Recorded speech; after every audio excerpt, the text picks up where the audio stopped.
My name is Jason Washburn. I was a corporal in the United States Marine Corps, in which I served 4 years.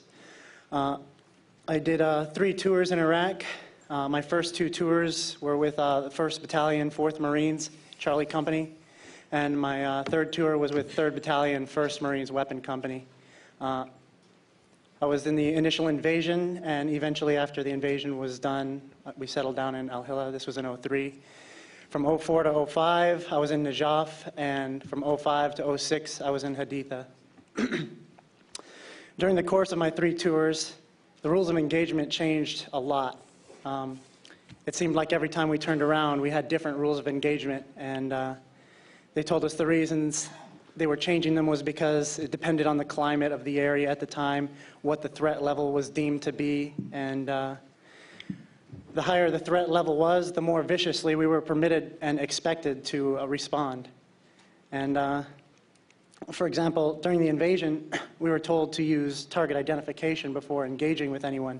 But if the town or the city that we were approaching was a known threat, if the unit that went through the area before we did took a high number of casualties, we were basically, we were allowed to shoot whatever we wanted. It was deemed to be a free fire zone. So we would roll through the town, and anything that we saw, everything that we saw, we engaged it and opened fire on everything. And let's see. And there was really, there was really no rule governing the amount of force we were allowed to use on targets during the invasion. I remember one woman was walking by, and she was carrying a huge bag, and she looked like she was heading towards us. So we lit her up with the Mark 19, which is an automatic grenade launcher. And when the dust settled, we realized that the bag was only full of groceries. And she had been trying to bring us food, and we blew her to pieces for it. After the invasion ended and Bush declared mission accomplished, the rules changed pretty drastically. Instead of actually firing, we used a lot of, I guess, close combat, just hand-to-hand type stuff, just simple hand-to-hand violence to subdue people. There were a lot of times where we would be out on foot patrols, and we were ordered to not allow people to pass through our patrol formation. And unsuspecting villagers would try to pass through or cut through the formation, and we would butt stroke them, jab them with the muzzle, kick them or whatever, just get them out of the formation. And one time there was a guy on a bicycle with a basket full of groceries, and he tried to just roll through, and we clotheslined him and smashed up his bicycle for what? Passing through the formation. And but this is like what we were expected to do. And in another instance, we were ordered to guard a fuel station. At the end of the day, like nothing had happened, and we had mounted up into our trucks. And right when we were about to take off, a bunch of people, Iraqi people, rushed to the fuel pumps to try to take some fuel. And our squad leader called it in, and the response was over the radio was, "What do you think we want you to do?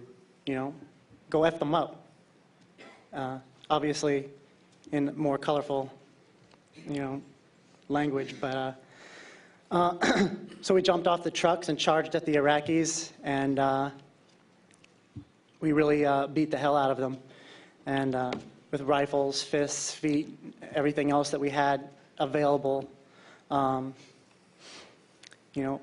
So once they had either fled or were broken and bleeding, unconscious on the ground, we mounted back up in our trucks and left.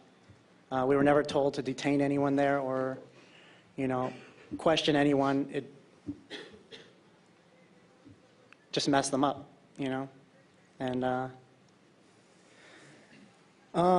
most of the innocents that I actually saw get killed were behind the wheel of a vehicle, usually a taxi driver. I've been present for almost a dozen of those types of people that got killed just driving. During my third deployment, there was a rule in place where all Iraqi traffic had to pull off of the road to let military convoys pass by. If they didn't comply, or somebody got back on the road too early, they would get shot up. If they approached a checkpoint too fast or too recklessly, they would get shot up. Also, we were often told to be on the lookout for vehicle-borne IEDs, improvised explosive devices, matching the description of every taxi in Iraq. You know, be on the lookout for a car that has orange panel doors and, front that's white, or, vice versa. And it's like every taxi in Iraq, that's exactly what it looks like. And those are the cars that we're supposed to be looking out for that could be, VBIEDs. And so quite a few of those guys got shot up just because their car looked like what we were told to look out for.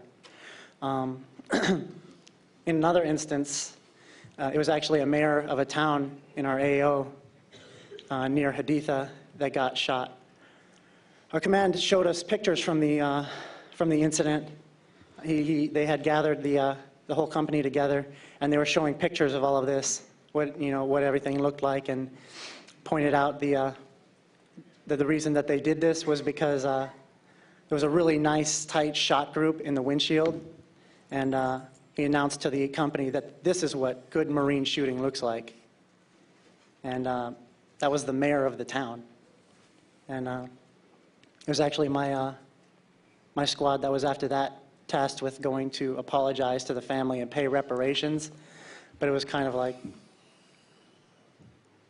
basically all we did was go there and, give them some money and then leave. And, oh well, is, the way, it seemed they wanted us to apologize to them. It was really a joke.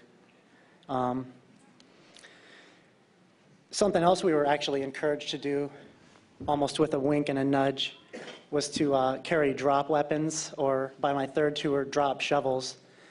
What that basically is we would carry these weapons or shovels with us because in case we accidentally did shoot a civilian, we could just toss the weapon on the body and make them look like they were an insurgent. Or, like my friend here was saying, we were told by my third tour that if they were carrying a shovel or, in a heavy bag, if they were digging anywhere, especially near roads, that we could shoot them.